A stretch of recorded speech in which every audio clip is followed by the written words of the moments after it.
каде е разликата, чисто да расчистиме таа забуна, каде е разликата помеѓу финки и фейт и што означува тој информацијски технологии, дел од целокупното име? Јас ќе дадам шанса на колешката, она е од автоматика, така сте? Не, од електроника. Од електроника. Па нема, мислам, доста се претопува конкретно за IT делот од фейт со работите што се учат на финки. Главната разлика е што на фейт има нели половина, да речем, од програмите се енергетика. Сродност има во слична математика се учинели, што е логично, затоа што е основа за понатаму. Се почнува со C и на финки и на фейт, се продолжува со C++. Сега со новата акредитација на фейт има и доста по-модерни, да речам, предмети од IT областа, како што е податочна наука, повеќе има осврт на дискретна математика и на статистика, значи повеќе подоближена програмата кон компјутерски технологии, компјутерски науки. И сега веројатно разлика е што баш теориски компјутерски науки на фейт нема, затоа што е сепак инженерски факултет. Така, од по-математички аспект, по-теориски тие ствари може да се учат на финки. Ама доста има сличности и често пати дипломираните студенти од двата факултети на крај и едните и другите може да се софтверски инженери, машин лернинг инженери, така што има доста сличности, ма има и некои така по нијанси во однос на разликите. Так. Да, ставајќи некако електротехниката на страна, можеби на фейт е хардверот, на финки е софтверот. Многу груб опис, ама веројатно претпоставам. Па, не знам, не би се согласила, затоа што хардвер се учи и на финки, софтвер се учи на фейт. А мислам дека најголема разлика е тоа што баш computer science, што е на англиски, или компјутерски науки, на фейт нема. Не се учи ни таа призма, меѓутоа програмирање, софтверско инженерство и сите тие области што се применети области од компјутерските науки се учат и на двата факултета. Так. Што време со делот електротехника? Значи, и финки и фейт почнаа заедно. Кога се одвои финки, на финки ги имаше истите студиски програми како на фейт. Знаете, многу е значајно студиските програми да се креираат према капацитетите на наставниот кадар, на професорите, на асистентите и на лабораториските можности. Некако ние почнавме значи они се одвоија и продолживме одвоено на исти студиски програми, за да сега во зависност од афинитетите на професорите, на наставниците, на асистентите да се одвоиме и развиваме во различни насоки. И тоа е суштината на секој факултет. Значи да акредитира студиски програми за кои реално има вистински квалитети и вистински капацитети. Не да ги и секако студиски програми кои реално се потребни на нашето стопанство. Мислам дека фейт и финки во овој момент некаде можеби имаат се среќаваат или имаат заедничко множество на фирми, но дел од фирмите кои што ги бараат нашите студенти по завршувањето, па и додека студираат, се и различни. Може би убаво га рековте, некаде е повеќе хардвер, мислам кај нас е повеќе хардвер, иако тој хардвер за да работи мора програмирање, сериозно. Значи тоа го знае колешката. Финки исто така проба да се развива во таа насока. Дори веќе има иницијативи, можеби за заеднички студиски програми, можеби не на прв циклус на почеток, на втори, на трет циклус, логично би било да имаме и некои заеднички студиски програми. Так. Што е електроинженер? Тоа е звањето на еден дипломиран да речеме на дел од електротехника. Се заплеткав, ве молам. Не, добро, супер беше прашањето, нема проблем. Обично доаѓам без да истражам конкретно кои се звањата, кои се за и јас да биде природен текот на разговорот и да учам јас, така што Значи, ние порано бевме факултет за електротехнички факултет. Ете, јас, иако така бев вработена на тој факултет, иначе јас не сум студирала на електро, јас студирав на ПМФ, на природно-математичкиот факултет, сум физичар, инженер по физика. Не знам дали зборот електроинженер веќе одговара на концептот на новите технологии и на технологиите кои ние ги препознаваме сега како струки. Електроинженер според мене е некој назив кој е останат малку во минатото. Добро. Новите технологии од нас бараат рапидно од акредитација до акредитација, значи на секои 5 години да се менуваме. Тоа се гледа и по и по тоа што и самите студиски програми веќе носат доста комплексни имиња кои офаќаат повеќе области, исто така и нашиот факултет, нели, од електротехнички факултет помина во факултет за електротехника и го додадовме што информациски технологии. Така да пак ќе повторам, електроинженер за мене веќе тој поим треба да остане некаде така во минатото. Така. Кои насоки точно се изучуваат на ФЕИТ? Значи на ФЕИТ ние велиме дека имаме 3 студиски програми кои се нискострујни, така, и 4 кои се високострујни. Обратно. И обратно, да. 4 со 3. Така, 4 со 3. Сите тие се поврзани со информатиските технологии, со електротехниката.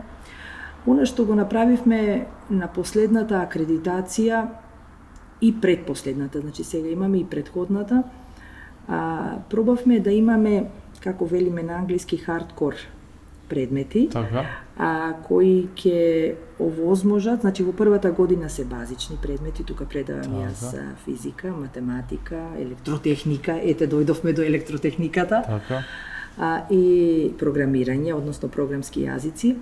Во втора година некако сакавме да покажеме дека нашиот факултет може да образува кадри кои знаат нешто и од сите насоки. Така да предметите во втора година се повеќе базични предмети од секоја од насоките, за да веќе од трета и четврта се одат по смерови. Земавме меѓународни концепти, значи тоа е нешто што го има во Европа и што е суштината на европско образование овде кај нас, е препознатливота на студиските програми. Она што е најзначајно е за да можеме да имаме мобилност на нашите студенти, да се знае кои предмети се кај нас, наставни предмети, и дека ако одат во странство еден семестар, преку Еразмус или други програми, дека кога ќе се вратат, овие предмети ќе им бидат еквиваленти. И она што е битно кога ќе дипломираат и кога ќе одат со диплома саплимент, нели, тој документот и со уверението за положени испити, некој во странство или во земјата, некоја фирма да ги препознае што тие всушност знаат. Така. Предпоставам тоа дошло од потребата, баш како што рековте. Веќе називот електроинженер застарува и веќе компаниите отвараат места и бараат некој друг кадар. Така. Кој е тој друг кадар кој се бара сега? Знаете, тука имаме секогаш дилема кога разговараме со компаниите. Компаниите секогаш сакат да им дадеме готови студенти, дипломирани студенти, кои они веднаш ќе го вклучат во процесот, во производниот процес. Од друга страна, во светот се напушта концептот на строго специјализирани студиски програми. До пред 10 години се бараше инженерот, ајде да го земеме предвид инженерот, да биде строго насочен за да може веднаш да влезе во процесот на производство. Сега веќе тој тренд се напушта на светско ниво и се оди на широко обучен инженер, ако збориме за инженерите, тоа значи и за било кој друг кадар, широко обучен, со високо развиени вештини и добро анализирана или имање на практична работа во текот на студирањето, за да може да се вклучи во било кој процес. Тоа ни одговара на нас како земја затоа што сме мала земја. Ние не можеме да имаме премногу студиски програми, не можеме да ги дисперзираме студентите по неколку студенти на дадена студиска програма. И мислам тој концепт го препозна и Факултетот за електротехника и информацијски технологии, и тоа е суштина што првите 2 години скоро во повеќето испити се исти. Така, Анастасија? Исти со... Прва година е заедничка. Аха, да. Помеѓу сите сите предмети. И тоа секогаш било, значи. И самите паралелки се мешани, не се во прва година не сме делени по смерови, туку во секоја паралелка има сите смерови. По азбучен ред ги делиме. Ето. Така просто кажам. Да, вие спомнавте како беа 3 високострујни, 4 нискострујни, Да. така беа. Како е називот на сите 7? Да ги насоки? кажам, Ке ги многу зборови има тука. Накратко за терминологијата, мислам Така. многу е логично, високострујашките смерови се енергетските, зашто струјата во сите тие постројки, сите тие проблеми кои што ги решаваат нели студентите во текот на студиите со Така. голема магнитуда, ниските се мали струи. Во однос на електроенергетските програми имаме електроенергетски системи, ЕС, електроенергетика и проектен менеджмент понова, поранешно електроенергетика, управување и менеджмент. И долгиот електроенергетика, автоматизација и обновливи извори на енергија. Така. ЕАОИ. Добро. И така ги памтиме најлесно. Да, ЕАОИ. кратенки ги знам, ЕАОИ, да. добро. Сега конкретно што се учи таму не би можела баш да ви кажам. Во ред. Од останатите 4 имаме мојот смер, компјутерско, хардверско инженерство и електроника. Потоа има КСИАР, компјутерско системско инженерство, автоматика и роботика. Има КТИ, компјутерски технологии и инженерство, тој што го зборував, што е најсличен со финки смеровите. Така. И телекомуникации и информацијско инженерство. Така. Да, добро, Многу доста зборови се. доста широко. Ги Доста памтат широко. студентите, па и ние професорите ги памтиме по кратенките. Да, по така кратенките, така ни е така. најлесно. Да, имаше тука некои студенти од финки, кога снимаме со финки, они си комуницираа од тие кратенки Да, комплетно да. слободно. Ти си на која насока? На хардверско инженерство и електроника. Хардверско инженерство и електроника. Да. Зошто го одбра таа насока? Што размислуваше кога се запишуваше? Па јас во основно и во првата половина од средно да речам, мислев дека би сакала физика да студирам. Ама некако впечатокот ми дојде дека нема многу разновидност во кариерата на еден физичар. Мислам, тогашните размислувања ми беа Така и такви. Ама бидејќи од секогаш сум сакала, не знам, математика, физика, наука општо како концепт, сакав пак кариерата да ми оди во таа насока и кога разгледував по применетата страна на физиката, некако дојдов до електроинженерство, а конкретно за смерот, од постари колеги ми кажуваа дека најфизичарски смер бил тој. И затоа и го исправ, иако, не знам, јас не го делам баш тој впечаток, ама мило ми е што сум го избрала затоа што пак други аспекти од смерот сега ми се интересни. Така што не знам, среќа веројатно сум имала во изборот за да не ми се одсвија тоа што го имам избрано. А од каде ти е љубовта за наука да учиш уште од основно, особено па од физика? Па не знам, тоа така спонтано биднало. Сигурно имала добар професор како физика. Ама и од пред тоа не знам како мала моите ми купува енциклопедии, не знам, така книги за наука и како и на многу деца астрономија, астрофизика прва Одлично. љубов најинтересно, па после сваќаме дека астронаут е повеќе пилот од што е научник, па потоа ајде општо физика, па сваќаме дека плата како физичар малку потешко и дојдов на Нема електро. поприменета, да. Значи, Да. јас гарантирам дека сите ваши професори знаат одлично физика. Можеби не е физика како физика, но реално не може ниту еден закон во електротехниката и во електрониката да биде без физичко објаснување. Јас се сеќам дека како јас студирав физика, јас сум инженер по физика, дека еден од поголемите предмети тогаш беа двосеместрални предмети, една толкава книга беше електроника. Така да целиот факултет за електротехника и информациски технологии се основан базично на физиката и затоа физиката е во прва година базичен предмет.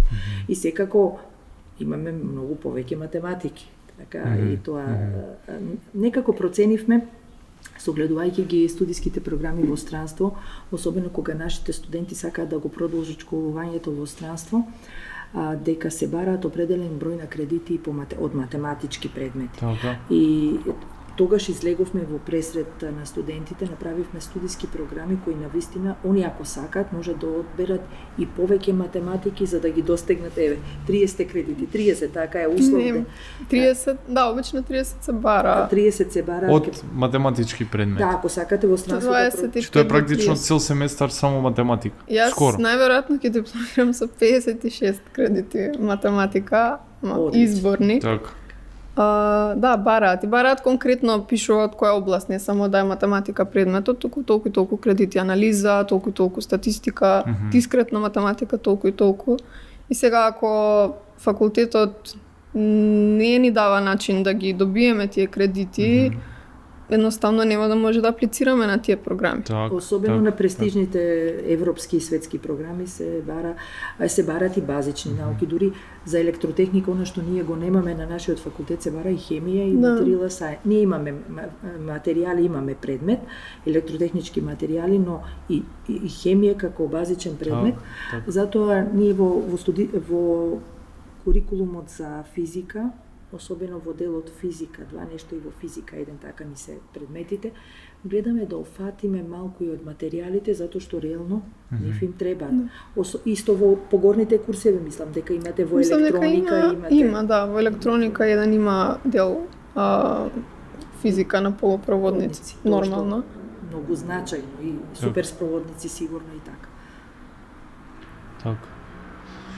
Добро, доста комплексно. Обично сите бегаат од тие предмети, бегаат од наука, бегаат од физика, особено и математика.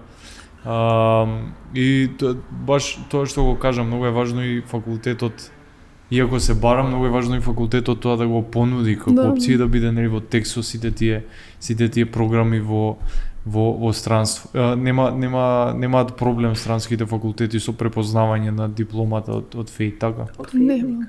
Така. Има ли некој искуство од претходни алумни на ФЕИ кои студирале во странство? Каков бил, мислам, како се снашле таму, дали имаме некои сведоштва?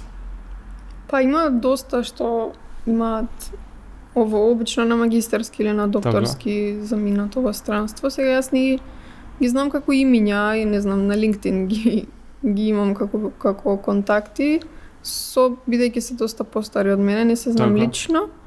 Знам еден пример за една поранешна студентка на ФЕИ што има продолжено на магистарски во Минхен и не очекував дека нејзината забелешка ќе бидејќи тамошните професори најголем дел од примањата ги остваруваат преку проекти, а не преку предавања како тука.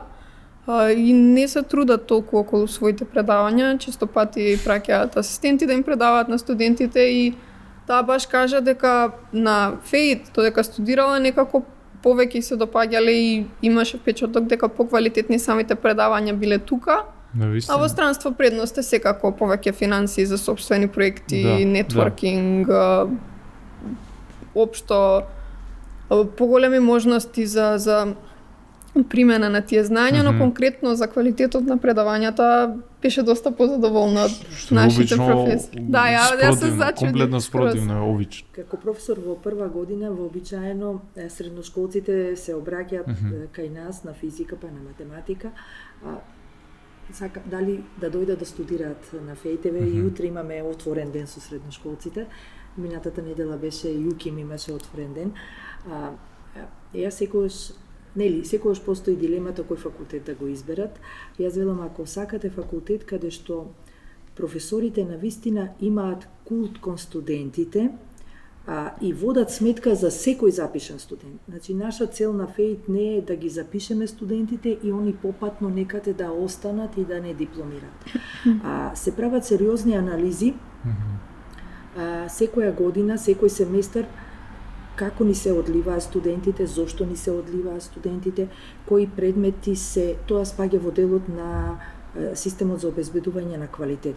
На кои предмети имаме најголеми оценки, на кои предмети имаме најмали оценки, колкава е проводноста и така натаму, колку посто ни дипломираат. Сето тоа се прави само во една насока, да секој студент кој ќе се запише на нашиот факултет успешно дипломира. Не да му попуштиме да заврши, туку напротив, значи да стекне знаење и да дипломира. И тоа ни е многу значајно, значи на секоја генерација колкава е таа проводност.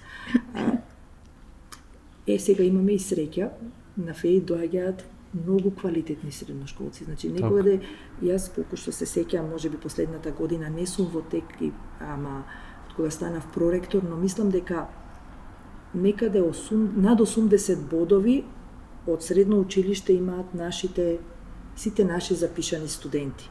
Особено во првиот уписен рок, значи тоа се навистина квалитетни студенти, еве како Анастасија што решиле да студираат на ФЕИТ. Тој пат треба да го пратат и другите факултети. Значи, одливот на студенти во текот на студирањето мора да има некоја причина.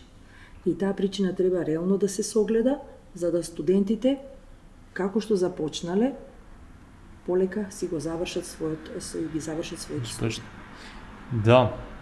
Тоа сме го зборувале многу пати тука со ваши колеги и колешки, и тоа е некако повторно сите се навраќаме на таа комуникација помеѓу студентите и не само деканската управа, туку воопшто и целиот универзитет, примарно професорите на матичниот засегнатиот факултет.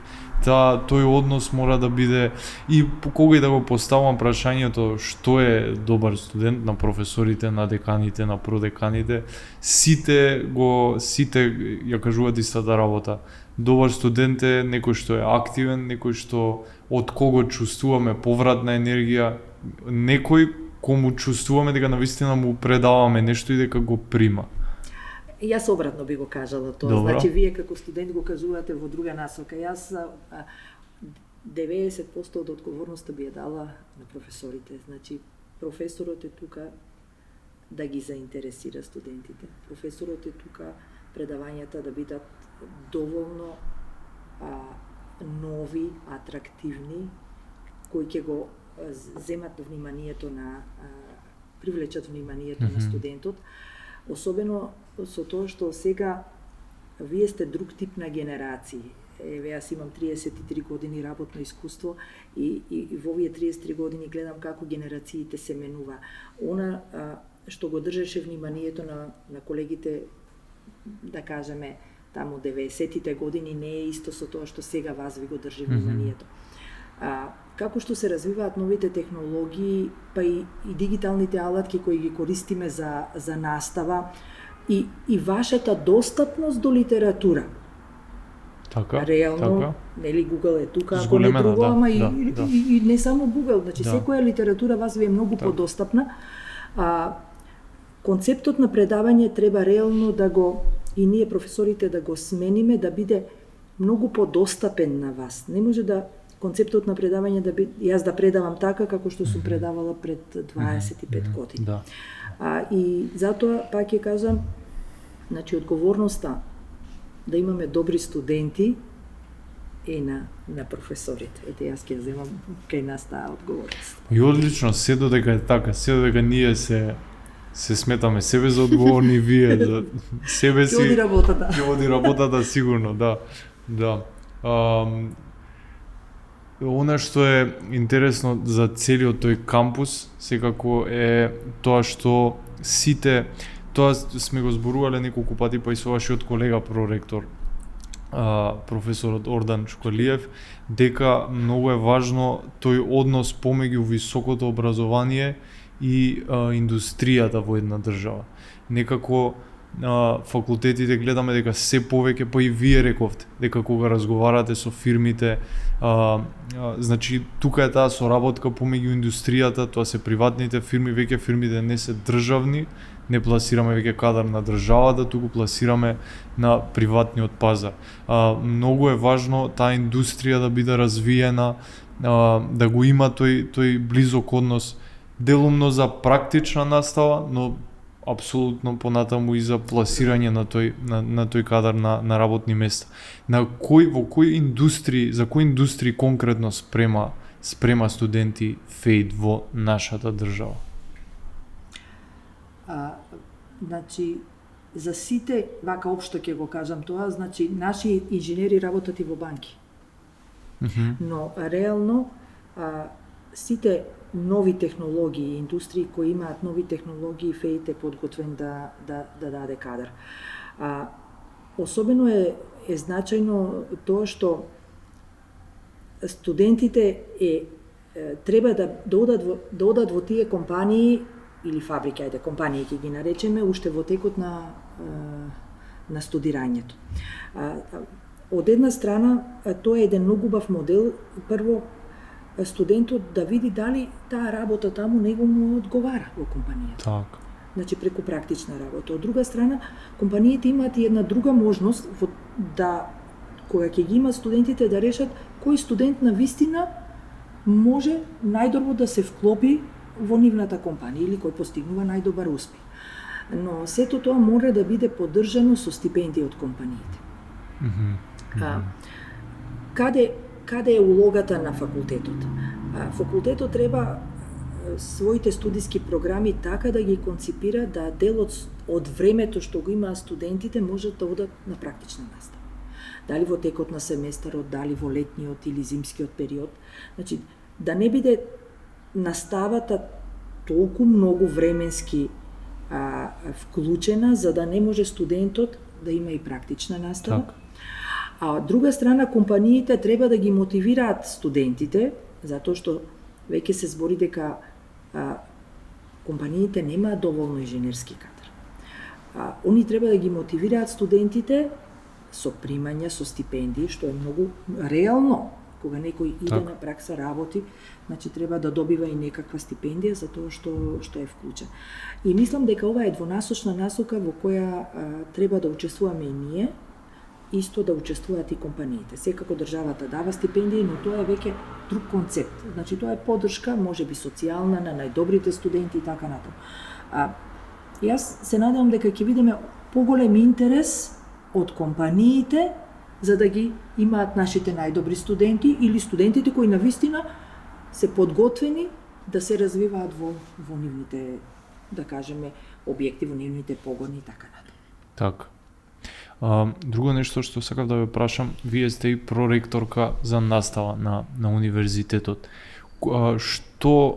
Што опфаќа таа позиција? Кои одговорности ги носи со себе си?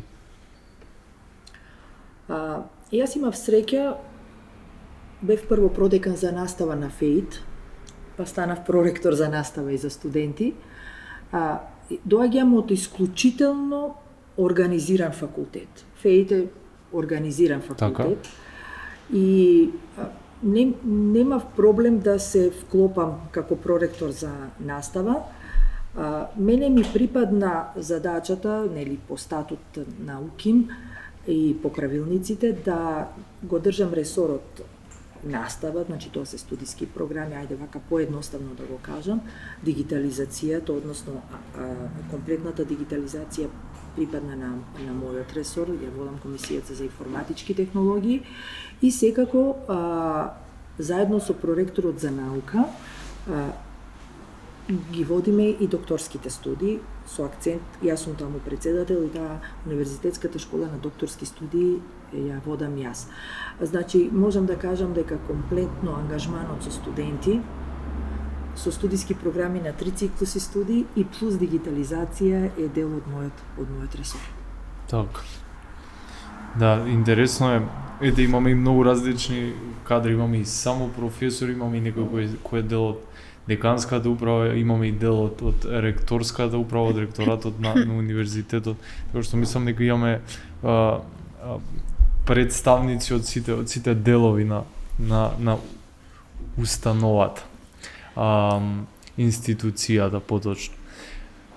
Во ред, нешто друго што е специфично за вашиот факултет е секако бруцошка на фейт, нешто што е, би рекол, познато за сите факултети, па би можеле ли да зборуваме повеќе за тоа од каде дојде идејата за тоа, од кога се одржува и така натаму. Идејата од каде дошла не можам да ви кажам, затоа што бруцошка е постара од мене, така што не знам кога се договарале. Така. И што е всушност за тие што не знаат? Па јас вака бруцошка би опишала како еднодневен, односно едноноќен фестивал кој што од една страна ја запознава јавноста не конкретно со програмите на фейт, но го представува фейт помеѓу младите. И од друга страна доста се залага за промовирање на млади македонски музички изведувачи. И за ова особено зборуваме последниве 2 години после ковидот. Навистина да истражиме прво што се случува на македонската музичка сцена, да ги препознаеме квалитетните музичари и да им дадеме, особено на помалите, помалку познати артисти и групи, подиум пред 5-6 илјади луѓе да се представат и со тоа некако да им потпомогнеме во нивните кариери. Секако организирањето на толкав настан е доста захтевна работа. Потребно е да се најдат спонзори, дали од приватни компании, дали од универзитетот, од факултетот, да се определи буџет, да се контактираат изведувачи, да се преговара со изведувачи, да се состави репертоар, да се најдат луѓе за храна, да се најдат волонтери што ќе внимаваат, да се ангажира пакомак за да се справиме со отпадот, рекламни материјали, постирање на социјални медиуми, на портали онлайн, обезбедување и осигурување дека нема да се случи никаков инцидент на забавата, така што е доста захтевна работа. Лани тимот беше околу 10 на 15 студенти. И исто така мислам дека важен аспект е што бруцошката е потполно организирана од страна на студенти, иако е поддржана од компании, од професори од универзитетот и факултетот. Меѓутоа, целата организација отпаѓа на студентите и тоа е доста уникатна можност. Еден студент, особено на инженерски науки, односно студент што не учи менаџмент во рамки на факултетот, да се здобие со организацијски и менаџерски вештини уште додека е студент. Иако организира фестивал, организира забава, сепак работите што ќе ги научи во текот на процесот на организација се доста значајни и мислам дека нема слична можност во текот на студирањето организаторите да се здобијат со тие вештини. Сега во текстте на спремање исто така на голем настан, тој го спомнав уште на почетокот на разговорот Science and Fate. Што е тоа? Во споредба со бруцошката е доста помал настан. Така. Ама во споредба со бруцошка скоро сите настани се помали. Science and Fate ни беше идеја до која што дојдовме 2020 година. Тогаш јас бев член на ФСС Fate, бев председателка на Комисијата за образование и наука. И некако размислувавме, бидејќи бевме сите со настава од дома, бидејќи беше баш во екот на ковид пандемијата, размислувавме како, не знам, да им го разведриме секојдневието на учениците, на студентите, пардон, а сепак тоа да остане нели во рамки на нивните домови. И така некако дојдовме до идеја да контактираме дали моментален кадар на Фейт, дали алумни на Фейт да одржат некакви предавања поврзани со научни трудови кои што тие ги напишале. Така. И некако таа замисла беше бидејќи еве јас конкретно и останатите од мојот тим има забележано дека нема толков интерес помеѓу студентите за останување во академија и во истражување по студиите во Македонија. Па затоа сакавме да им покажеме што се случува дали на нашиот факултет, што може да се направи со знање од наш факултет, конкретно во доменот на науката и истражувањето. И предавањата тогаш што ги одрживме беа 4 на број. Беа во 2 дена, ама одвоени меѓусебно за една недела. Имаш околу, на почеток имаше мислам до 150 приклучени на Zoom сесијата. И исто така во духот на програмите на ФЕИТ, предавањата беа интердисциплинарни. Имавме предавање тогаш за фотоволтаици, едно предавање беше за роботи во хирургија, едното беше за обработка на слика и уште едното беше исто така од енергетика, така што пробувавме да одржиме некој баланс. Сега од следната година кога веќе се вративме на факултет, ланското издание беше со сличен концепт во однос на предавањата, но додадовме и панел дискусија каде што учествуваше и проректорката и се одржа во хотел Хилтон и беше доста интересно што некако за прв пат после пандемија така толку луѓе собрани заедно, малку чудно ни падна затоа што никој од нас не бил навикнат да е во толкава публика. Годинава оваа недела на 7 мај ќе биде третото издание, ќе се одржи во Инофейт на нашиот факултет. Предавањата се 3 на број, едното е примена на математика и на графови, едното е разгледување на судирот помеѓу трендови во телекомуникациите од аспект на бежични комуникации и вештачка интелигенција. Професорот Раковиќ го замисли како одредена приказна, како што вештачката интелигенција некако се подостапна, поупотребена во телекомуникациите, дали е тоа на сметка на безжичните комуникации. И третото предавање е повторно од електроенергетика за дистрибуирани системи.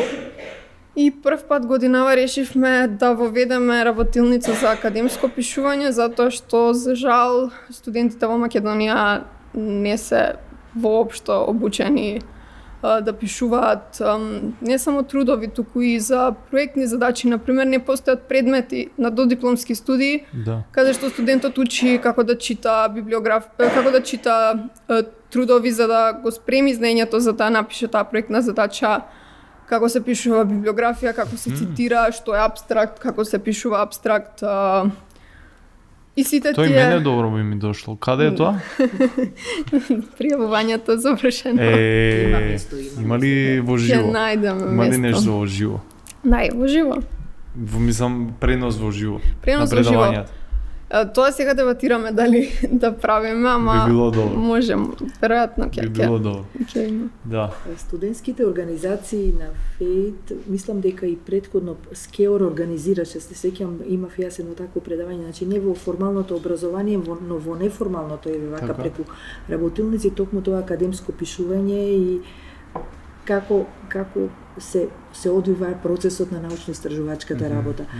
Штета, значи, на науки, мислам дека само на неколку факултети го има тоа академско пишување на прв циклус студии, веќе се појавува на втор циклус, а најмногу има и задолжителни предмети на трет циклус студии, односно на докторски студии.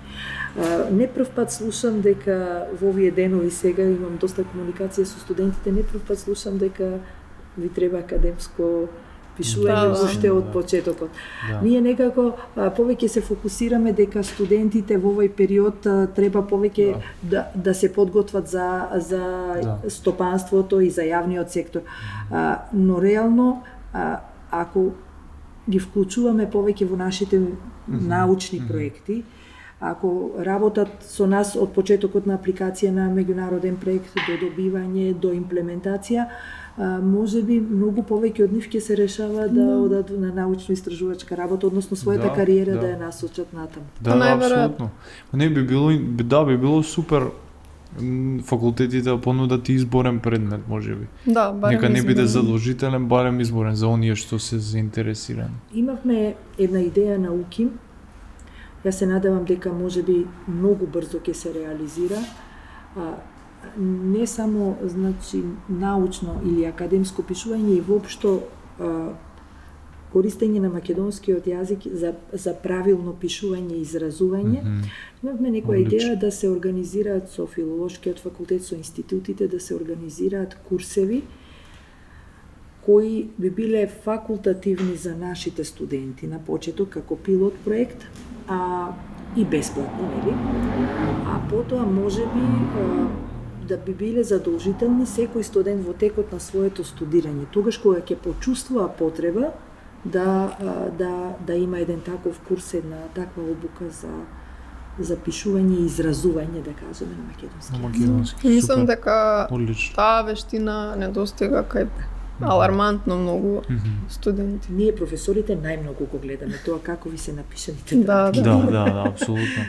Не, и друго нешто спомена што мислам дека бруцошите можеби нема толку потреба, но и веќе како одиме во понатамошните години на студирањето, не разбираме колку е потребен LinkedIn. Да. Да, може ли да зборуваме за тоа малку? За социјалните медиуми. За социјалните медиуми. Конкретно вака за LinkedIn како една мрежа каде што може да се комуницира, да речеме, професионално, каде што имаш едно резиме во живо, буквално. Социјална мрежа дизајнирана само за професионални. Да. И многу корисна.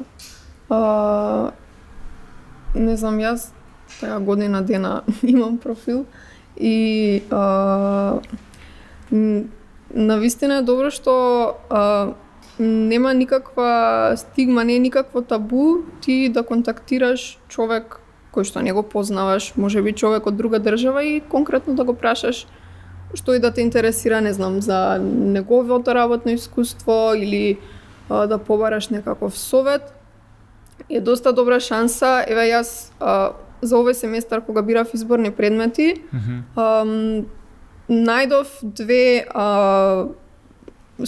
студентки од магистарски студии кои што студираат на една програма што ме интересира во Берлин. И им пишав измеѓу овие здраво јас сум, нели, тај заинтересирана сум за таа мастер програма, дали може да ми посочите кој од овие два предмети би бил покорисен, и баба ми одговорија, си поразговаравме и реално во не знам, на Facebook или на Instagram таква шанса не постои. Е многу чудно, е многу чудно. Да, а тука некако сите се позближени без разлика дали еве јас студентка можам сосем слободно да комуницирам со професор, доктор на науки. Тоа да не биде чудно, тој да не ме свати мене погрешно. Да, сите овие алатки постојат, како што го споменавме, и академското пишување, и студентските организации, и LinkedIn, сето тоа се алатки само за да му помогнат на некој што на вистина се гледа себе си како иден професионалец кој не е запишал факултет само да го има факултетот или да не знам слушнал дека со некоја диплома има пари или е платена професија, што е многу смешно кога ќе се размисли колку брзо се менуваат нештата. Сите овие се алатки за да му помогне на човек понатаму да напредува, да се поврзува со професионалци од истата насока и да се надградува конечно, да биде по-добар и по-спремен за сите промени што ќе го снајдат. Па секакви курсеви, академии, било онлайн, било во живо, се повеќе бесплатни има. Да, и таму е место каде што може да се бесплатни за студенти. Така, да.